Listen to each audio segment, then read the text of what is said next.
Hello everyone, welcome to the class. आज की class बहुत इंपॉर्टेंट होने वाली है क्योंकि इस वीडियो में हम लोग 3 टॉपिक कवर करने वाले हैं: लर्निंग, मोटिवेशन एंड बिहेवियरिज्म। ये तीनों टॉपिक एग्जाम के पॉइंट ऑफ व्यू से बहुत इंपॉर्टेंट है और इससे कई सारे क्वेश्चंस एग्जाम में पूछे जाते हैं और रिपीट भी किए जाते हैं। सो बिना टाइम गवाए इस सेशन को स्टार्ट करते हैं। सबसे पहला पॉइंट है व्हाट इज लर्निंग। लर्निंग क्या होती है? तो सीखना का मतलब होता है अनुभव और अभ्यास से होने वाले किसी के बिहेवियर में अस्थायी परिवर्तन को हम लोग क्या बोलते हैं? सीखना बोलते हैं। जैसे फॉर एग्जांपल एक बच्चा है, वो कोई काम करता है तो स्टार्टिंग में उसे दिक्कत होती है, लेकिन बार बार वो जैसे साइकिल चलाना सीखना चाहता है, उसे नहीं आती है, लेकिन बार बार प्रयास करता है, सीखता है, गलतियां करता है, तो लास्ट में एक स्टेज ऐसा आता है कि वो साइकिल चलाना सीख जाता है। तो इस तरह ये क्या हुआ, पहले बच्चे को नहीं आती थी साइकिल चलाने, तो बिल्कुल उसको आइडिया नहीं था, तो बड़े लोगों ने उसकी हेल्प की, लेकिन एक टाइम के बाद वो एफर्ट करता रहा, गलतियां करता रहा और वो फाइनली साइकिल चलाना सीख जाता है। तो ये क्या है? लर्निंग प्रोसेस है। तो अस्थाई परिवर्तन अगर किसी के बिहेवियर में या उसके काम में दिख रहा है, और ये अस्थाई परिवर्तन जो होती अनुभव और अभ्यास से आती है, तो पूरे इस प्रोसेस को हम क्या बोलते हैं? सीखना बोलते हैं। लर्निंग को हम बोल सकते हैं कि learning equal to experience plus practice, और उससे जो आने वाला जो परमानेंट चेंज होता है, अस्थायी परिवर्तन होता है, उसी को हम लोग लर्निंग बोलते हैं। तो सीटेड ट्रैप क्या है? तो learning not equal to maturation. मतलब लर्निंग परिपक्वता नहीं है, ये गलत है। Learning not equal to red rote memory only. तो लर्निंग जो होती है वो रोट मेमोरी केवल नहीं होती है। लर्निंग में बहुत सारी चीजें होती हैं जो सीखी जाती हैं, जो कि परमानेंट होती हैं। और learning not equal to temporary change. Learning जो होती है ये परमानेंट चेंज होती है। ठीक है। तो आई होप आप लोगों को लर्निंग समझ आ गई होगी। अब हम लोग देखते हैं कि कैरेक्टरिस्टिक्स ऑफ लर्निंग क्या होती है। तो इसको हम लोग समझ लेते हैं। इस चीजें जो बहुत इंपॉर्टेंट रोल प्ले करती हैं, जो कैरेक्टरिस्टिक्स हैं, इसकी विशेषता बताती हैं कि लर्निंग क्या होती है। तो देखिए यहाँ पे दिया गया पर्पजफुल लर्निंग क्या होती है? पर्पजफुल लर्निंग आप तभी कोई चीज कर सकते हैं जब आपकी लाइफ में एक पर्पज हो। जैसे फॉर एग्जाम्पल अगर आप ये वीडियो देख रहे हैं तो आपका पर्पज क्या है? यूपी टेट, सी टेट या कोई भी टेट एग्जाम क्वालिफाई करना। तो आप कभी भी एफर्ट लगाते हैं लर्न करने के लिए, तो उसके पीछे एक पर्पज होनी चाहिए। ठीक है। तो ये पर्पजफुल पहली कैरेक्टरिस्टिक्स है। फिर एक्टिव। एक्टिव जो लर्नर है वो एक्टिव होना चाहिए, उसको एफर्ट लगाना पड़ेगा। ठीक है। तो पर्पज होना चाहिए। फिर सेकंड पॉइंट होता है एक्टिव, सक्रिय होकर जो प्रोसेस है उसमें इन्वॉल्व होना पड़ेगा एक लर्नर को। फिर क्या होता है? कंटिन्यूअस। ये जो प्रोसेस होती है कंटिन्यूअस। जैसे फॉर एग्जांपल आप यूपी टेट का फॉर्म भर रहे हैं और उसको एग्जाम को क्वालिफाई करना चाहते हैं, तो कंटिन्यूअस तरीके से आपको एफर्ट लगानी पड़ेगी, उसमें एक्टिव भी रहना पड़ेगा। और डेली आप वीडियो देखेंगे, नोट्स बनाएंगे, प्रिपेयर करेंगे, रिवाइज करेंगे। तो ये क्या है? कंटिन्यूअस प्रोसेस है। इन्वॉल्व चेंज है। तो जब ये सारी चीजें होती है, लाइफ में एक पर्पज होती है, फिर लर्नर एक्टिव होता है और कंटिन्यूअस एफर्ट लगाता है, तो ये क्या होता है? Involve changes. इसमें बहुत सारे ये जो प्रोसेस होता है, इसमें बहुत सारे परिवर्तन होते हैं। और फाइनली इन्फ्लुएंस्ड बाय मोटिवेशन। और मोटिवेशन तो सबसे इंपॉर्टेंट रोल प्ले करता है। और मोटिवेशन इंट्रिंसिक होनी चाहिए आपकी इंटरनल। अगर लर्नर रेडी नहीं है किसी पर्पज को पूरा करने के लिए या सीखने के लिए, तो फिर वो लर्निंग प्रोसेस कंप्लीट नहीं होगी। ठीक है। तो इन्फ्लुएंस बाय मोटिवेशन, इसमें मोटिवेशन रोल बहुत इंपॉर्टेंट। तो इस तरह के से हम देख रहे हैं कि 5 स्टेप बहुत इंपॉर्टेंट हैं। जो कैरेक्टरिस्टिक्स हैं लर्निंग के: पर्पजफुल, एक्टिव, कंटिन्यूअस प्रोसेस होता है। इसमें बहुत सारे जो प्रोसेस आप लर्निंग प्रोसेस में इन्वॉल्व होते हैं तो बहुत कुछ सीखते हैं। तो वो सब चीजें क्या होती हैं? इन्वॉल्व आपके अंदर चेंजेस लाते हैं। और ये चीज जो इन्फ्लुएंस होती है मोटिवेशन, क्योंकि जो आप लाइफ में आपका पर्पज तभी अपने निर्धारित कर पाते हैं जब आपके अंदर मोटिवेशन होता है। तो मोस्ट इंपॉर्टेंट थिंग लर्निंग के लिए होता है मोटिवेशन। अब हम लोग देखते हैं the engine of learning, motivation, जो कि मैंने अभी बताया। अभी प्रेरणा उसको हिंदी में बोलते हैं। तो मोटिवेशन से ही फाइनली लर्निंग होती है। मैंने बताया ना, अगर आपके अंदर ये फायर नहीं है, कोई यूपी टेट का एग्जाम आपने फॉर्म भरा है और उसको क्वालिफाई करना है, तो आप जो जो प्रोसेस में इन्वॉल्वमेंट ही आपका कम होगा। फिर आप एफर्ट भी कम लगाएंगे, एक्टिविटी भी आपकी जो एक्टिवनेस वो भी कम रहेगी। तो फाइनली पहला स्टेप होता है किसी भी लाइफ में पर्पज पूरा करने के लिए लिए मोटिवेशन, तो मोटिवेशन से लर्निंग होती है। Motivation is the force that initiate, directs and sustains learning behaviour. वह शक्ति जो बच्चे को सीखने के लिए तैयार करती है और प्रेरित करती है, उसको हम मोटिवेशन बोलते हैं। CTET one liner, no learning takes place without motivation. Motivation के बिना ना कोई लर्निंग प्रोसेस होती है, ना ही लाइफ में आप कहीं किसी पर्पज को निर्धारित करके उसमें सक्सेसफुल भी नहीं हो सकते हैं। अब हम लोग सेकेंड टॉपिक पे आ चुके हैं। हमने इस वीडियो में तीन टॉपिक कवर कर रहे हैं। लर्निंग, तो लर्निंग हो गई। लर्निंग के बाद मोटिवेशन, देखिए लर्निंग के लिए बहुत इंपॉर्टेंट है, तो इसीलिए मैंने तीनों टॉपिक बहुत इंपॉर्टेंट रोल प्ले करते हैं और एक दूसरे से आपस में इंटरकनेक्टेड भी हैं, तो इसीलिए मैंने तीनों टॉपिक को एक साथ रखा है। वीडियो थोड़ी सी लंबी जरूर होगी, बट ये है कि आप एंड तक देखें तो आपको बहुत सारी चीजें क्लियर हो जाएंगी, एक ही साथ आपका पूरा तीन टॉपिक भी कवर हो जाएंगे। तो मोटिवेशन हमने देख लिया, इंटरनल फायर होती है, इच्छा होती है, जिसमें क्या होता है, जो लर्निंग के लिए एक लर्नर को मोटिवेट करती है। तो देखिए मोटिवेशन टू टाइप्स के होते हैं, एक इंट्रिंसिक होता है, एक एक्सट्रिंसिक होता है। तो इंट्रिंसिक क्या होता है, इन दोनों में आपस में हम यहाँ पे कंपेयर कर रहे हैं और इस तरह हम दोनों में क्या चेंजेस होते हैं, दोनों कैसे एक दूसरे से डिफ्रेंशिएट हम कर सकते हैं, दोनों हम चीज यहाँ पे समझ जाएंगे। तो इंट्रिंसिक मोटिवेशन को हम आंतरिक प्रेरणा बोलते हैं और एक्सट्रिंसिक मोटिवेशन को बाहरी प्रेरणा बोलते हैं। जैसे इंट्रिंसिक हम मोटिवेशन की बात कर रहे हैं, तो from with in the learner, ये लर्नर की क्या होते हैं, अंदर होती है, फ्रॉम विद इन, अंदर से होती है। जैसे आपको यूपी टेट का एग्जाम क्वालिफाई करना है और फाइनली आपको सुपर टेट भी क्वालिफाई करके जॉब लेना है, तो ये क्या होगी, इंटरनल। आप अगर आप मतलब आपने प्रण कर लिया है, तो ये क्या है, इंट्रिंसिक मोटिवेशन है, ठीक है। ड्यू टू एक्सटर्नल रिवॉर्ड या पनिशमेंट, अगर कोई बच्चा तैयारी कर रहा है यूपी टेट की, लेकिन कोई एक्सटर्नल रिवॉर्ड चाहिए कि मम्मी पापा उसकी प्रेज करेंगे या उसको कोई गिफ्ट मिलेगा एग्जाम क्वालिफाई करने के बाद, या नहीं एग्जाम क्वालिफाई कर पाएगा तो उसको पनिशमेंट मिलेगी, पापा उसको डांटेंगे, बहुत सारी चीजें हैं जो डिमांड वो पूरी नहीं होंगी, तो ये क्या है, एक्सटर्नल। तो ये एक्सट्रिंसिक मोटिवेशन, मतलब यहाँ पे इंटरनल आपकी फायर नहीं, आपकी कोई इच्छा नहीं है, आपको कोई रिवार्ड या पनिशमेंट का डर है तभी, या रिवार्ड की कोई इच्छा है, तो तब जाके ये जो होता है मोटिवेशन, एक्सट्रिंसिक मोटिवेशन बोलता है। लर्निंग फॉर इंटरेस्ट, में जो लर्निंग की जाती है वो इंटरेस्ट से होता है, क्यूरियोसिटी से होता है, सेटिस्फैक्शन, और इसमें जो लर्निंग करने से एक जो लर्नर है उसको सेटिस्फैक्शन, संतुष्टि मिलती है, उसको इंटरनल क्यूरियोसिटी होती है कि मुझे लर्न करना है, इंटरेस्ट है, उसका पर्सनल इंटरनल फायर है, उसको कुछ करना है, आगे बढ़ना है, जॉब लेना है।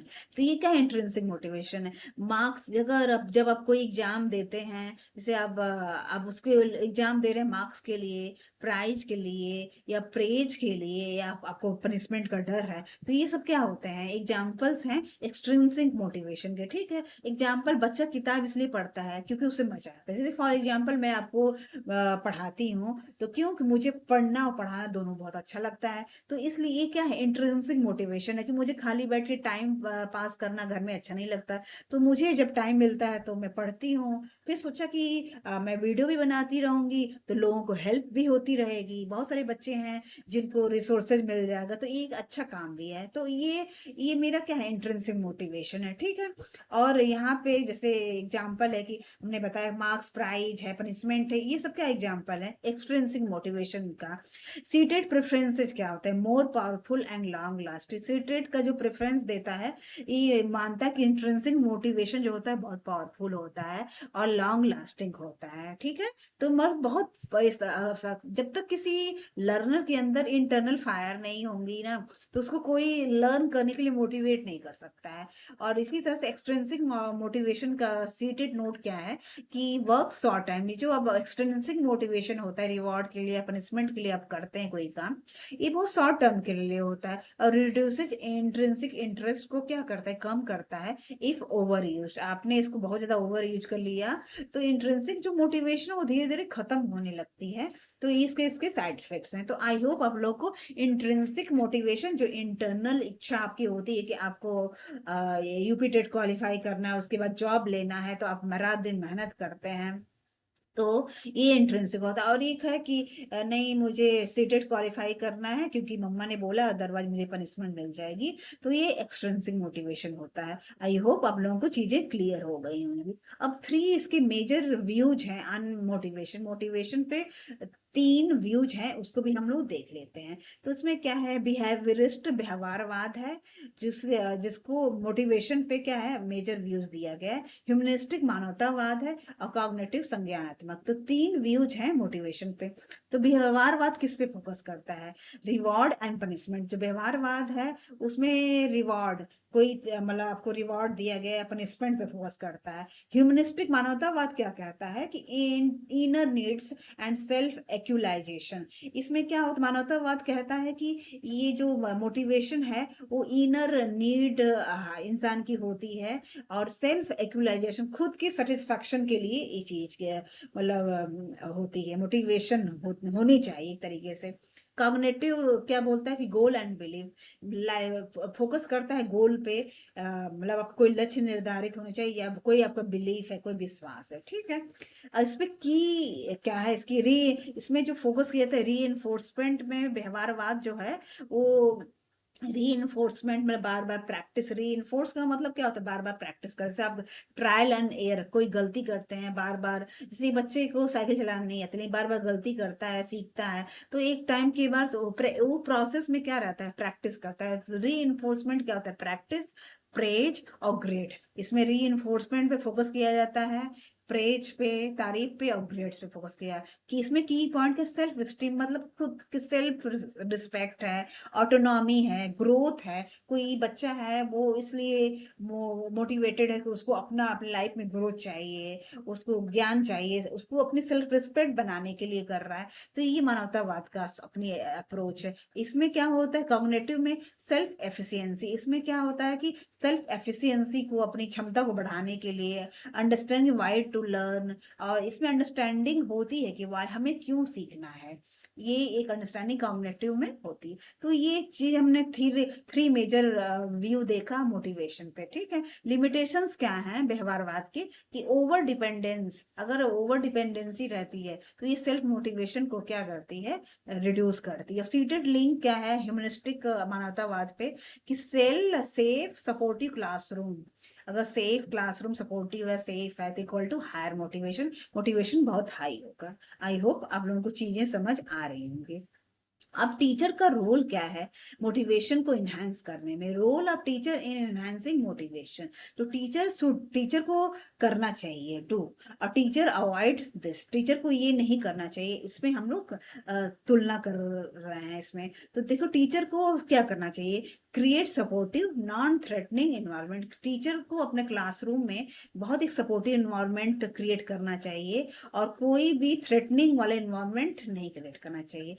अब क्या नहीं करना चाहिए, एक्सेसिव पनिशमेंट नहीं देनी चाहिए, ठीक है, क्योंकि बच्चों में फिर वो डर और खौफ हो जाएगा। फिर दूसरी पॉइंट है इनकरेज क्यूरियोसिटी एंड क्वेश्चनिंग। बच्चों को क्यूरियोसिटी, मतलब उनके अंदर जिज्ञासा और क्वेश्चन करने को मोटिवेट करना चाहिए। क्या नहीं करना चाहिए, कंपैरिजन एंड पब्लिक लेबलिंग। बच्चे को कभी भी लेबल नहीं करना चाहिए कि तुम स्लो लर्नर हो या ये हो, और कंपेयर नहीं करना चाहिए। ये चीजें क्या है, बच्चे की मोटिवेशन को ये डिस्टर्ब करते हैं। फिर give meaning feedback not just marks. सिर्फ मार्क्स नहीं देना है आपको, एक मीनिंगफुल फीडबैक भी देना है। अगर बच्चा कोई अच्छा परफॉर्म कर रहा है तो आपको उसको प्रेज भी करना है, बट अगर बच्चा कहीं लैग कर रहा है तो आप उसको सही फीडबैक भी दीजिए, और उसको बताइए कि यहाँ पे बच्चे आप लैग कर रहे हो तो यहाँ पे आपको वर्कआउट करने की जरूरत है। Over reliance on reward, reward पे बहुत ज्यादा डिपेंडेंसी भी ठीक नहीं है, ये टीचर को अवॉइड करना चाहिए, ठीक है। यूज रियल लाइफ, लाइफ में टीचर को रियल लाइफ एग्जांपल देने से क्या होता है, बच्चों में एक मोटिवेशन होती है। जो भी रियल लाइफ में लोग हैं जो अच्छा किए हैं, तो उनकी स्टोरी जब हम क्लासरूम में बताते हैं एज ए टीचर, तो बच्चों को मोटिवेशन मिलती है, वो लोग भी अपने लाइफ में और अच्छा करने के लिए सोचते हैं। प्रमोट ऑटोनॉमी एंड चॉइस, ठीक है। ऑटोनॉमी और चॉइसेस को क्या होता है, प्रमोट करना चाहिए। Choice equal to intrinsic motivation, और बच्चों को बोलना चाहिए कि आप अपनी चॉइस देखो कि आपको कहाँ अच्छा फील होता है, क्या करना चाहते हो, किससे करने से आपको खुशी मिलती है। तो चॉइसेस को इसमें प्रमोट करना चाहिए, क्योंकि जो चॉइस होता है वो इंट्रिंसिक मोटिवेशन को बढ़ाता है। अब हम लोग देखते हैं next, motivation and assessment, seated traps. Seated traps कई बार ऐसे क्वेश्चन पूछे जाते हैं जिसमें बच्चे फंस जाते हैं। तो मोटिवेशन और असेसमेंट में बच्चे क्या होते हैं, डिफरेंशिएट नहीं कर पाते हैं। तो असेसमेंट पे फोकस कैसे होना चाहिए? तो असेसमेंट फोकस में है, देखिए फॉर्मेटिव असेसमेंट पे एक टीचर को ज़्यादा फोकस करना चाहिए, क्योंकि जो फॉर्मेटिव असेसमेंट होता है वो मोटिवेटिंग होता है। जैसे फॉर्मेटिव असेसमेंट होता क्या है, पहले इसको हम समझ लेते हैं। जैसे क्लासरूम में एक टॉपिक चल रहा है, तो बीच बीच में हम क्वेश्चन कर रहे हैं। जैसे एक टॉपिक दिया, जैसे एक बच्चे, एक टॉपिक टीचर ने पढ़ाया प्लांट्स पे कि प्लांट्स अपना फूड कैसे बनाते हैं। और जब टॉपिक कंप्लीट होने के बाद फाइनली टीचर पूछते हैं कि व्हाट इज फोटोसिंथेसिस प्रोसेस। तो प्लांट वाला चैप्टर पढ़ाने के बाद जब टीचर ने पूछा, तो उस तरह से पता चला कि फाइनली जो बच्चे को फोटोसिंथेसिस प्रोसेस समझ आया कि नहीं आया। फोटोसिंथेसिस प्रोसेस पौधों को खाना बनाने का प्रोसेस होता है, उसमें क्या क्या चीजें इनपुट होती हैं, क्या आउटपुट होती है। जब टीचर पूछता है तो फाइनली टीचर एसेस कर पाता है कि फाइनली बच्चे को ये प्रोसेस समझ आया कि नहीं, जो टॉपिक उसने पढ़ाया वो समझ आया कि नहीं। नहीं समझ आया है तो फिर वो दोबारा उस टॉपिक को अच्छे से क्लियर करता है। तो जो फॉर्मेटिव असेसमेंट होता है एक कंटिन्यूअस प्रोसेस होता है, और इसका जो उद्देश्य होता है ये इम्प्रूवमेंट होता है। बच्चों को टॉपिक अच्छे से क्लियर हो जाए और उस टॉपिक में उनको मास्टरी हासिल कर लें, ये क्या होता है, उद्देश्य होता है फॉर्मेटिव असेसमेंट। तो टीचर टॉपिक पढ़ाते हैं, बीच बीच में क्वेश्चन पूछते हैं, उसमें मार्क्स पे या ग्रेड्स पे फोकस नहीं किया जाता है। उसका उद्देश्य बच्चों की इम्प्रूवमेंट होता है, लर्निंग में मास्टरी कराना होता है। उसको हम फॉर्मेटिव असेसमेंट बोलते हैं। तो इस प्रोसेस से क्या होता है, बच्चे में मोटिवेशन आती है और वो फिर क्लासरूम को बहुत सीरियस लेते हैं और पढ़ते हैं, और अच्छा परफॉर्म करने के लिए हमेशा मोटिवेटेड रहते हैं। फीडबैक ओवर ग्रेड्स, जो ग्रेड्स पाते हैं उन पे फीडबैक देना। और fear based exam, fear based exam जो होते हैं उसको अवॉइड करना चाहिए, सीटेड ट्रैप्स होते हैं। ठीक है। तो फॉर्मेटिव असेसमेंट मोटिवेशन के लिए होता है, फीडबैक ग्रेड्स जो बच्चे पा रहे हैं उस पर फीडबैक भी देना कि कहाँ पे आप अच्छा कर रहे हो, कहाँ पे आप लैग कर रहे हो, तो किस एरिया में आपको वर्कआउट की जरूरत है। ठीक है। अब कॉमन सीटेड ट्रैप्स क्या होते हैं, रॉन्ग वर्सेज राइट है। तो motivation equal to reward only, नहीं, रिवॉर्ड पे बहुत ज्यादा डिपेंडेंसी अच्छी बात नहीं है। हमेशा जो होते ही है मोटिवेशन में, इंट्रिंसिक मोटिवेशन ज्यादा इंपॉर्टेंट रोल प्ले करता है, क्योंकि यहाँ पे जब तक लर्नर लर्निंग के लिए रेडी नहीं है तब तक कोई भी उसको लर्निंग के लिए बहुत ज्यादा फोर्स नहीं कर सकता है। और फिर जो एक्सट्रिंसिक मोटिवेशन होता है वो बहुत शॉर्ट टर्म होता है, कुछ ही दिनों में वो चीजें खत्म हो जाती हैं, फिर लर्नर जो लर्निंग के लिए पीछे हट जाता है।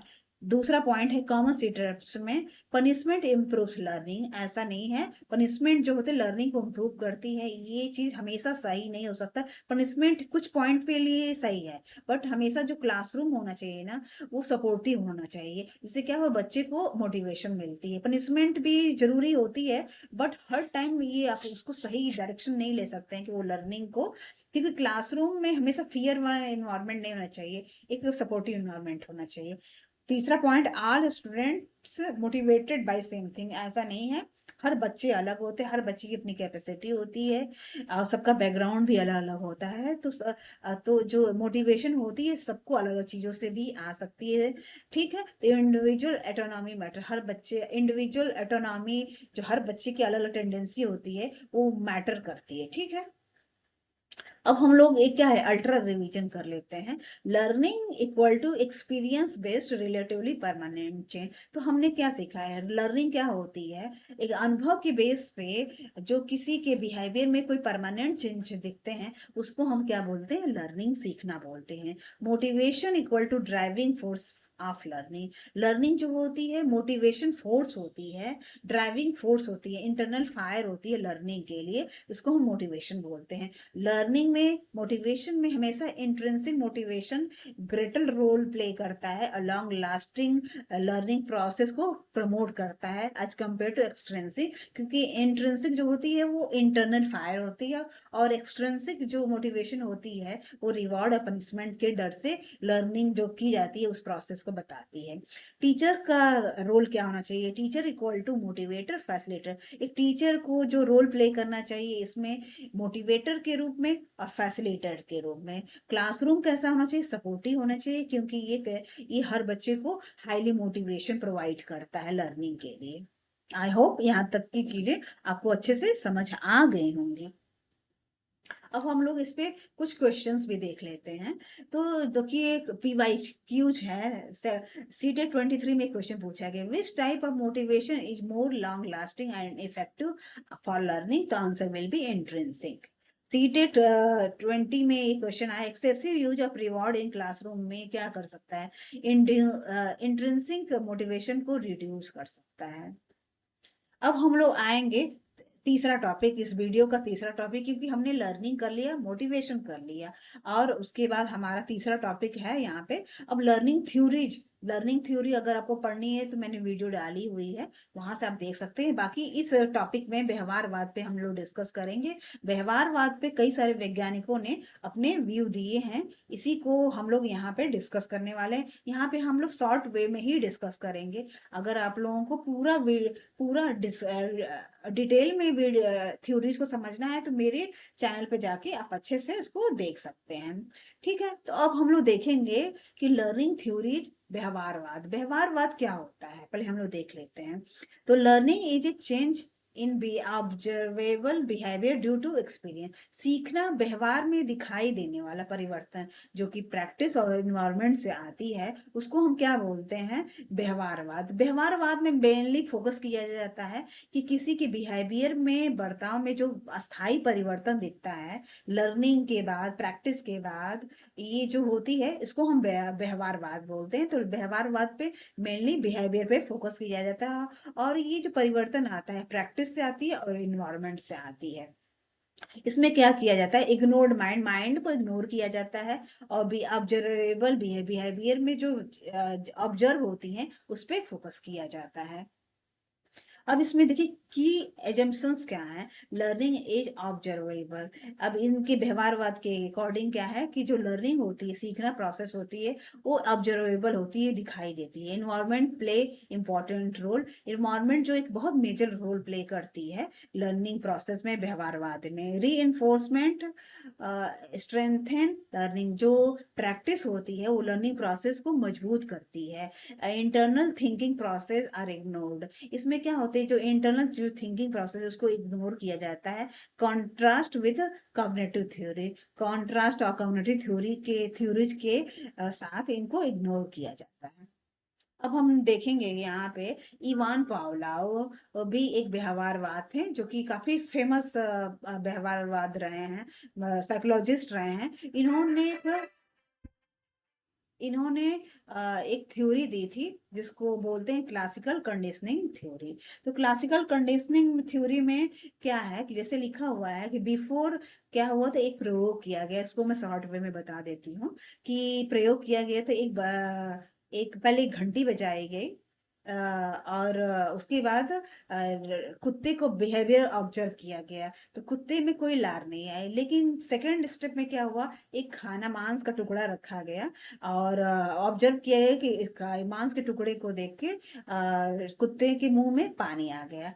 फिर थर्ड स्टेप में क्या आ गया कि पहला और सेकंड स्टेप को ऐड कर दिया है कि घंटी बजाई गई, फिर उसके बाद मांस दिया गया, मांस का टुकड़ा रख दिया गया, दोनों को साथ में। तो फिर क्या हुआ कि इससे ऑब्जर्व किया गया कि कुत्ते के मुंह में पानी आ गया। फोर्थ स्टेप में क्या हुआ कि खाना जो मांस है उसको हटा दिया गया और बेल बजाई गई। तो ये देखा गया, ये प्रोसेस जो थर्ड स्टेप है, ये प्रोसेस कई बार रिपीट किया गया, घंटी बजाया गया या खाना दिया गया, ये प्रोसेस कई बार रिपीट करने के बाद फोर्थ स्टेप में क्या हुआ कि जो फूड है, मांस है, उसको हटा दिया गया, और लास्ट स्टेप में सिर्फ घंटी ही बजाई गई। तो ऑब्जर्व किया गया कि जो कुत्ते के मुंह में भी वो खाना नहीं, मांस नहीं रखा गया, फिर भी घंटी बजाने से ही मुंह में उसके पानी आ गया। तो इस तरह से क्या हुआ कि एक बेल भी स्टिमुलस का काम करता है, मतलब उद्दीपक का काम करता है। तो learning by association between two stimuli. तो जब क्या है, इस लास्ट स्टेप में क्या देखने को मिलता है कि जो डॉग होता है वो एसोसिएट करना सीख गया, कि मतलब घंटी बजती है तो खाना मिलता है, ये उसके माइंड में फिट हो गया। एसोसिएट, दो उद्दीपक थे, जैसे बेल है और खाना है, ये दोनों उद्दीपक हैं, तो उनको क्या है, उनको आपस में एसोसिएट करना सीख गया। इसीलिए लास्ट स्टेप में जब उसको मांस नहीं भी दिया गया, उसके बावजूद घंटी बजने पे उसको मुंह में पानी आ गया। तो ये कोर आइडिया था जो इवान पावलोव ने अपनी थ्योरी में बताई है। क्लासिकल कंडीशनिंग थ्योरी इसको बोलते हैं। उसमें भी देखिए स्टिमुली और उसकी बात करें, रिस्पॉन्स की बात की गई, तो यूसीएस वर्ड है जो अनकंडीशंस, अनकंडीशंस स्टिमुली बोलते हैं। यूसीआर क्या है? अनकंडीशंस रिस्पॉन्स है। सीएस क्या है? कंडीशंस स्टिमुली है। सीआर क्या है? कंडीशंस रिस्पॉन्स है। आपको अगर पूरा डिटेल में पढ़ना है तो वीडियो जाके आप मेरे चैनल पे श्री अकेडमी में भी देख सकते हैं। तो क्लासिकल कंडीशनिंग इक्वल टू क्या है? Involuntary behaviour. तो इसका मतलब क्या हुआ कि इन वॉलेंटरी बिहेवियर क्या हुआ कि मतलब नेचुरल जो बिहेवियर होती है कि कुत्ते ने खाने मांस को देख के उसके मुंह में पानी आ जाना, ये क्या होता है? Involuntary behaviour. जैसे हम ही लोग हैं, अच्छा कोई खाना बनता है तो उसकी सुगंध सूख के हमारे मुंह में अचानक से पानी आ जाती है। तो ये क्या है? नेचुरल बिहेवियर है। नेचुरल बिहेवियर को हम क्या बोलते हैं? Involuntary behaviour. और ये क्या है? ये क्लासिकल कंडीशनिंग थ्योरी में इवान पावलोव ने ये बताई। ठीक है, तो आप लोगों को अच्छे से ये चीजें समझ आ गई होगी। तो इस तरह से क्या होता है कि जब किसी प्राकृतिक प्रतिक्रिया रिफ्लेक्स को एक नए संकेत से जोड़ दिया जाता है, जैसे यहाँ पे फाइनली कुत्ते ने बेल को एसोसिएट करना सीख लिया कि जब घंटी बजती है तो खाना मिलता है। तो ये क्या एसोसिएट करना सीख गया, संकेत से जोड़ दिया जाता है, तो उसे क्लासिकल कंडीशनिंग बोलती है। अब ये सिद्धांत किसने दिया था? इवान पावलोव ने दिया था। आई होप आप लोगों को चीजें समझ आ गई होंगे। अब हम लोग दूसरी इसमें व्यवहारवाद थ्योरी है, इसके बारे में हम लोग डिस्कस करेंगे। तो इसमें क्या है? इवॉर्ड थॉर्नडाइक ने एक थ्योरी दी थी जिसको हम बोलते हैं trial and error theory. Trial and error का मतलब है प्रयास करना और गलतियां करना। ठीक है, तो इसमें क्या होता है कि कोर आइडिया क्या है? Learning occurs through trial and error. हम जानते हैं, मतलब उनके अकॉर्डिंग इवान थॉर्नडाइक ने बताया कि जो लर्निंग होती है वो प्रैक्टिस से और गलतियां करने से होती है। तो लॉ, इसमें 3 लॉ पे उन्होंने बहुत फोकस किया, जो लॉ ऑफ इफेक्ट है, लॉ ऑफ एक्सरसाइज है, लॉ ऑफ रेडीनेस है। तो ये आपको पता होना चाहिए, बहुत इंपॉर्टेंट है लॉ ऑफ इफेक्ट का। इसमें रिवॉर्ड रिस्पॉन्स है, strengthened response followed by satisfaction I strengthened. तो इसमें जो प्रैक्टिस इन्होंने की थी, जो एक्सपेरिमेंट किया था, उसको थोड़ा सा हम लोग डिस्कस यहाँ पे मैं आपको बता दूंगी। इसमें क्या होता है कि कैट को उन्होंने क्या हुआ कि पजल बॉक्स में बंद कर दिया था और बाहर उन्होंने क्या है, फिस्क लटका दिया था फिर खाने के लिए। तो क्या होती है, बार बार बिल्ली जो होती है भूखी होती है, तो वो बार बार वो क्या होती है, पजल बॉक्स से बाहर निकलना चाहती है और वो उसको फिस्क देखती है, उसको खाना चाहती है।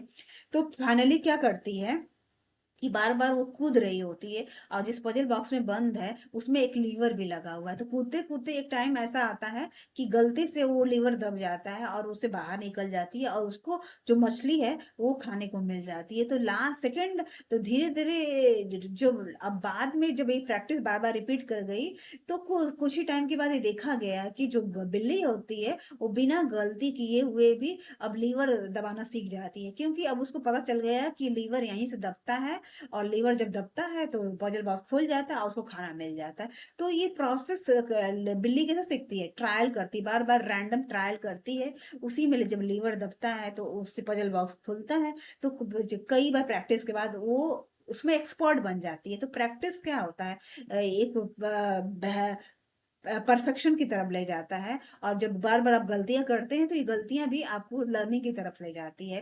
तो यही जो प्रयोग था, जो उन्होंने एक्सपेरिमेंट किया था, वही थॉर्नडाइक की थ्योरी में, ट्रायल और एरर थ्योरी में उन्होंने बिल्ली पे एक्सपेरिमेंट किया था। ठीक है, तो इसमें जो फोकस किया जाता है लॉ ऑफ इफेक्ट में कि रिवॉर्ड रिस्पॉन्स, जो रिवॉर्ड क्या था, बिल्ली के रिवॉर्ड क्या था कि पजल बॉक्स खुल जाएगी, वो भूखी थी, उसको रिवॉर्ड उसका खाना था, मछली था। तो रिवॉर्ड रिस्पॉन्स, जो रिवॉर्ड होती है वो रिस्पॉन्स देती है और जो बिहेवियर को क्या होती है, लर्निंग के लिए आपको और मजबूत करती है। तो रिस्पॉन्सेज फॉलोड बाई, ये जो रिस्पॉन्स होता है फॉलो के रिस्पॉन्स के बाद क्या होता है, सेटिस्फैक्शन होती है। और ये क्या होती है, प्रैक्टिस को और मजबूत। प्रैक्टिस क्या होता है, ट्रायल एंड एरर में कि जो प्रैक्टिस होती है उससे क्या होती है, बिहेवियर और मजबूत होती है। तो ट्रायल और एरर से इसमें लॉ ऑफ इफेक्ट यही कहता है कि जो रिवॉर्ड है वो बहुत मैटर करती है बिहेवियरिज्म में। जैसे अगर रिवॉर्ड नहीं दिया जाता, मछली उसको नहीं दिया जाता, भूखी बिल्ली को, तो वो एफर्ट नहीं लगाती, तो इसलिए रिवॉर्ड मैटर करता है। लॉ ऑफ एक्सरसाइज में क्या है,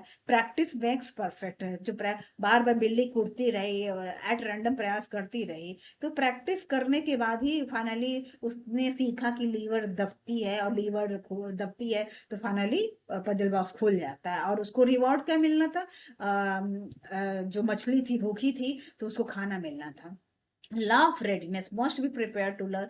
तो लॉ ऑफ रेडीनेस बताता है वही कि एक लर्नर को प्रिपेयर होना चाहिए कि उसको लर्न करना है कि नहीं। अगर लर्निंग के लिए रेडी नहीं है तो फिर लर्निंग पॉसिबल नहीं हो सकती है। अब हम लोग नेक्स्ट देखेंगे यहाँ पे तीसरी थ्योरी, जो कि बहुत इंपॉर्टेंट थ्योरी है। तो बीएफ स्किनर ने थ्योरी दी थी। ये भी व्यवहारवाद पे ही थ्योरी है, और इनकी थ्योरी को ऑपरेंट कंडीशनिंग थ्योरी बोलते हैं हम लोग। तो इसमें क्या किया था उन्होंने कि एक चूहे को एक बॉक्स में रखा गया, और लीवर दबाने पे क्या उसको खाना मिलता था। चूहा बार बार लीवर दबाने लगा क्योंकि उसे रिवॉर्ड मिल रहा था। रिवॉर्ड क्या था उसके लिए, जो खाना था चूहे के लिए, वो क्या था उसके लिए, रिवॉर्ड था। ठीक है, तो इसमें क्या होता है, इन्होंने जो स्किनर ने थ्योरी दी है उसमें जो मुख्य तत्व हैं उसको भी हम लोग समझ लेते हैं। तो इन्होंने फोकस किया है री इन्फोर्समेंट पे, पुनर्बलन, मतलब बार बार प्रैक्टिस पे इन्होंने फोकस किया है, रिवॉर्ड पे फोकस किया है। क्योंकि जब लीवर दबने पे उस चूहा को खाना मिलता था, तो रिवॉर्ड के लिए ही फिर चूहा एफर्ट लगाता है और उसको मिलता है, पुरस्कार मिलता रहा है। फिर पनिशमेंट में भी इन्होंने फोकस किया है। इनकी जो थ्योरी है उस पे 4 पॉइंट पे उन्होंने ज्यादा फोकस किया है, री enforcement, reward, punishment and response पे। रिस्पांस क्या है, प्रतिक्रिया है। तो इस तरह से एक लाइन में हम समझ सकते हैं कि परिणामों द्वारा बिहेवियर को नियंत्रित करना और मजबूत करने की प्रक्रिया को हम क्या कहते हैं, ऑपरेंट कंडीशनिंग। मतलब परिणाम क्या था, तो उसको भोजन मिल रहा था, और व्यवहार क्या था, उसको बार बार प्रैक्टिस करता रहा और लीवर को दबता रहा, तो फिर धीरे धीरे वो लीवर को दबाना सीख गया। तो इससे क्या हुआ, किसी की बिहेवियर को मजबूत करना और नियंत्रित करने की प्रक्रिया होती है। इसको हम क्या बोलते हैं, ऑपरेंट कंडीशनिंग बोलते हैं। ठीक है, उन्होंने माना था, बीएफ स्किनर ने ये भी बोला कि जो री एनफोर्समेंट होता है और पनिशमेंट होती है, इसका बहुत इंपॉर्टेंट रोल होता है व्यवहारवाद में। और इन दोनों के माध्यम से जो व्यवहार को घटाया बढ़ाया जा सकता है। और री एनफोर्समेंट जैसे यहाँ पे लिखा है, टू स्ट्रेंथन बिहेवियर को क्या कहता है, मजबूत करने के लिए पुनर्बलन पे ध्यान देना चाहिए। और ये जो री एनफोर्समेंट होता है ये 2 टाइप्स के होते हैं, पॉजिटिव भी होता है और निगेटिव होता है। तो एडिंग समथिंग प्लीजेंट, जैसे प्रेज है, किसी की तारीफ करना है, रिवॉर्ड मिल रहा है, तो ये क्या होता है, अच्छे व्यवहार के बाद कुछ देना।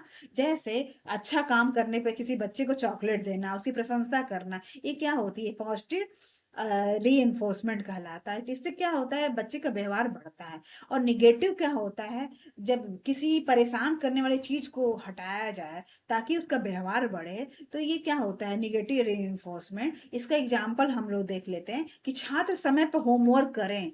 अगर कोई बच्चा है टाइम पे होमवर्क सही से कर रहा है, तो उसको पहले उसने सही से काम नहीं कर रहा था तो उसको क्या होता है, एक्स्ट्रा काम दे दिया गया। लेकिन ये बच्चा क्या हुआ, अब उस समय पे अपना होमवर्क करने लगा, तो जो पहले री इन्फोर्समेंट, निगेटिव री इन्फोर्समेंट था कि उसको एक्स्ट्रा काम दिया गया, उस काम को हटा दिया गया। तो क्या होगा, यहाँ पे जो परेशानी हटाकर व्यवहार को बढ़ाया गया, ताकि बच्चा अब क्या अच्छे से अपना टाइम पे होमवर्क कंप्लीट कर रहा है, रिस्पॉन्सिबिलिटी की फीलिंग आ रही है। तो ये क्या है, निगेटिव री है। तो आपको कंफ्यूज नहीं होता है, नहीं होना है। जब कोई भी परेशान करने वाली चीज, जैसे पहले बच्चा सिंसियर नहीं था, अपनी रिस्पॉन्सिबिलिटी सही से नहीं ले रहा था, अपना होमवर्क सही टाइम पे नहीं काम कर रहा था, तो उसको एक्स्ट्रा काम कर दिया गया।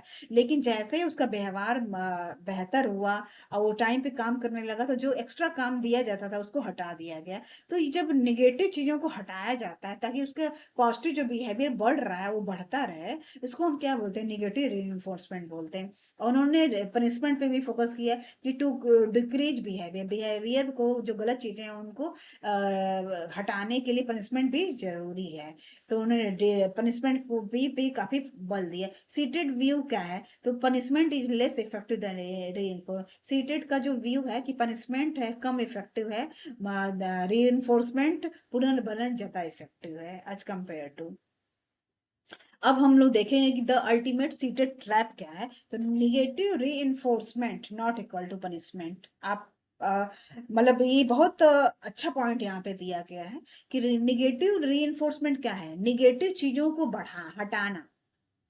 अगर किसी बच्चे को, जैसे मैंने अभी एग्जांपल आपको दे दिया, एक बच्चा था बहुत शरारती था, अपनी रिस्पॉन्सिबिलिटी नहीं ले रहा था, होमवर्क टाइम पे कंप्लीट नहीं किया, तो टीचर ने क्या एक्स्ट्रा लोड दे दिया, एक्स्ट्रा काम देने लगी। फिर बच्चा उसको अपना बिहेवियर पे वर्कआउट करता है और अपना होमवर्क टाइम पे कंप्लीट करने लगता है। तो जो एक्स्ट्रा लोड उसको दिया गया उसको हटा दिया गया। तो ये क्या था, नहीं उसका बिहेवियर अब सही होने लगा, वो टाइमली अपनी रिस्पॉन्सिबिलिटी को समझने लगा, होमवर्क करने लगा। तो जो निगेटिव चीजें थी, किसी चीज को, निगेटिव चीज को हटाना ताकि उसका व्यवहार बढ़े, ये निगेटिव रीइंफोर्समेंट होता है। पनिशमेंट का मतलब कोई दंड देना, वो क्या होता है, पनिशमेंट होता है। जैसे negative reinforcement equal to removing a bad thing make a behaviour happen again.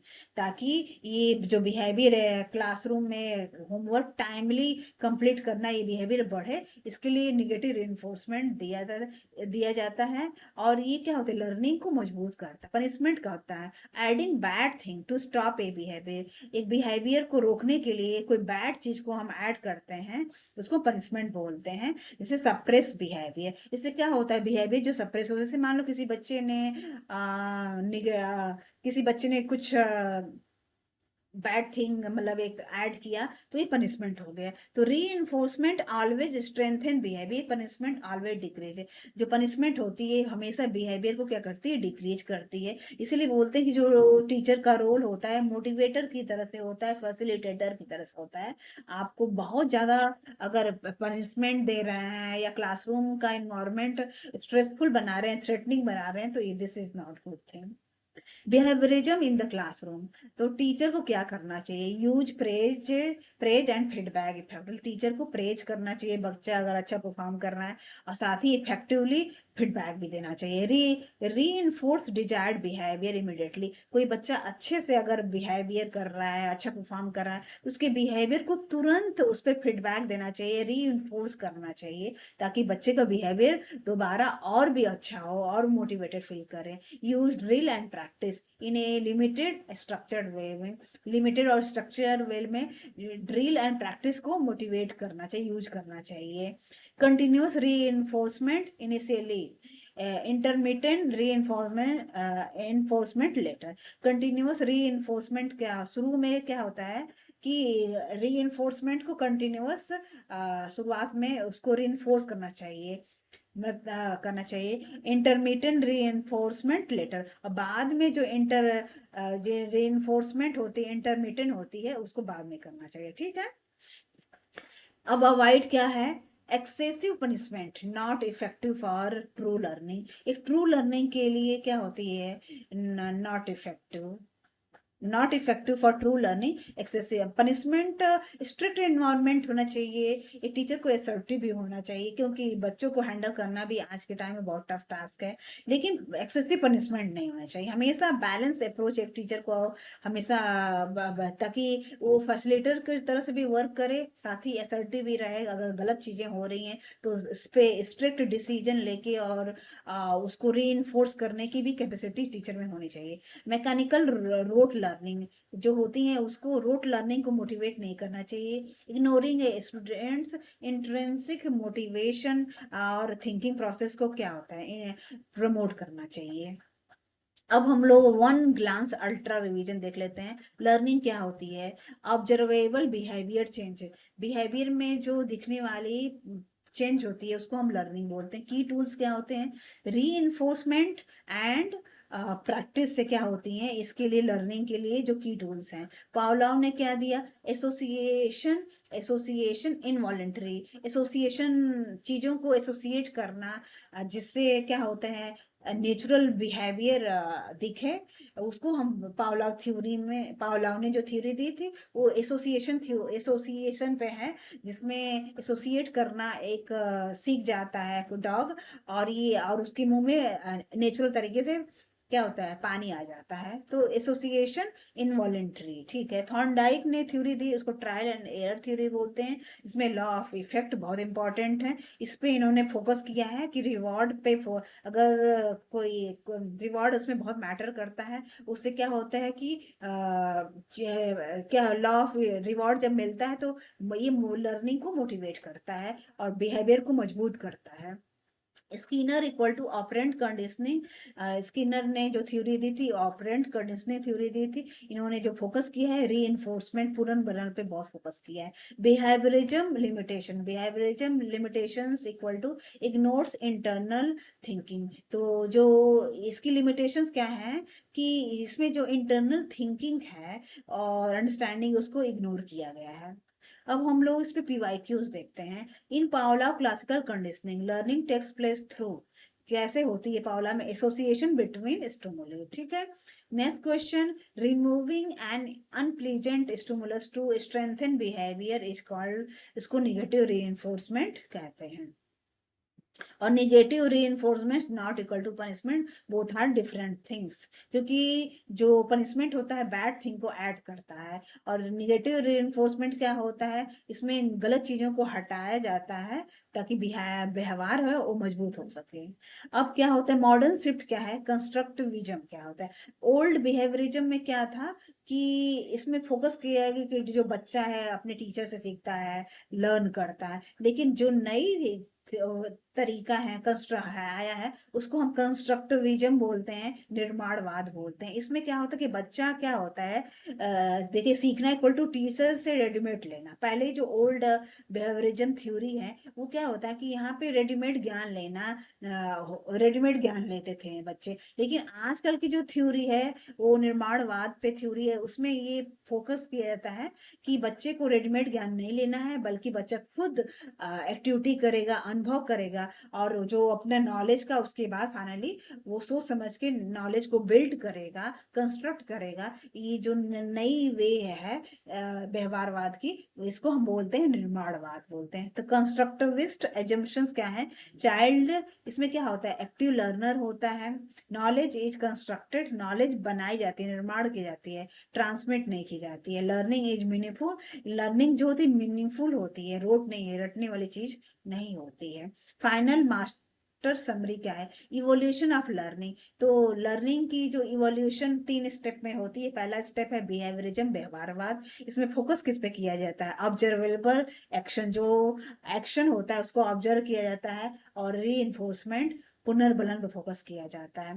Teachers role क्या है, सेपर ऑफ बिहेवियर, टीचर जो होते हैं व्यवहार को क्या होता है सेप करने वाले होते हैं, वाया रिवार्ड के थ्रू। ठीक है, दूसरा स्टेप होता है लर्निंग में जो इंपॉर्टेंट रोल प्ले करता है, उस पर फोकस किया जाता है कि मोटिवेशन, मोटिवेशन बहुत इंपॉर्टेंट चीज है, और इसमें intrinsic drive more greater than intrinsic reward होता है। इंट्रिंसिक ड्राइव ज्यादा इंपॉर्टेंट होती है, एक्सट्रिंसिक जो रिवॉर्ड होती जाती है। उसमें टीचर का रोल क्या होता है, facilitator, creating a supportive environment, classroom का जो इन्वायरमेंट वो सपोर्टिव होना चाहिए, और एज ए फैसिलिटेटर का रोल प्ले करना चाहिए टीचर को। कंस्ट्रक्टिविज्म में क्या है, निर्माणवाद जो है उसमें क्या है, हाँ उसमें फोकस जो किया जाता है एक्टिव नॉलेज कंस्ट्रक्शन, मतलब इसमें बच्चा एक्टिव हो और धीरे धीरे चीजों को करके अपने अनुभव से नॉलेज को कंस्ट्रक्ट करे, इस पे फोकस किया जाता है। टीचर का रोल क्या होता है, गाइड, हेल्पिंग लर्नर्स, गाइड करना, लर्नर्स को हेल्प करना, बिल्ड देयर ओन अंडरस्टैंडिंग, ताकि वो अपनी अंडरस्टैंडिंग क्रिएट कर सकें। तो इस तरह फाइनल मास्टर समरी हमने देखा कि लर्निंग कैसे होती है। लर्निंग 3 तरीके 3 स्टेप पे होती है, व्यवहारवाद से, इसमें फोकस किया जाता है, और मोटिवेशन पे, फिर कंस्ट्रक्टिविज्म पे किया जाता है। फाइनल कॉल आउट क्या है? मास्टर दी शिफ्ट, ये जो शिफ्ट हुआ है कंस्ट्रक्टिविज्म में, इस पे मास्टरी करना है, and you master seated pedagogy. तो यही फाइनल ये है कि आपको ये पूरा टॉपिक, जो 3 टॉपिक मैंने डिस्कस किया है, तीनों टॉपिक एग्जाम के पॉइंट ऑफ व्यू से बहुत इंपॉर्टेंट है, चाहे यूपी टेट हो, सी टेट हो, या कोई भी टेट हो। तो ये आप, आई होप आप लोगों को पूरा वीडियो अच्छे से समझ आई होगी। अगर मेरी वीडियो अच्छी लग रही है तो लाइक शेयर सब्सक्राइब जरूर करें, और साथ ही अपना कमेंट मुझे कमेंट बॉक्स में जरूर बताएं। Thank you so much.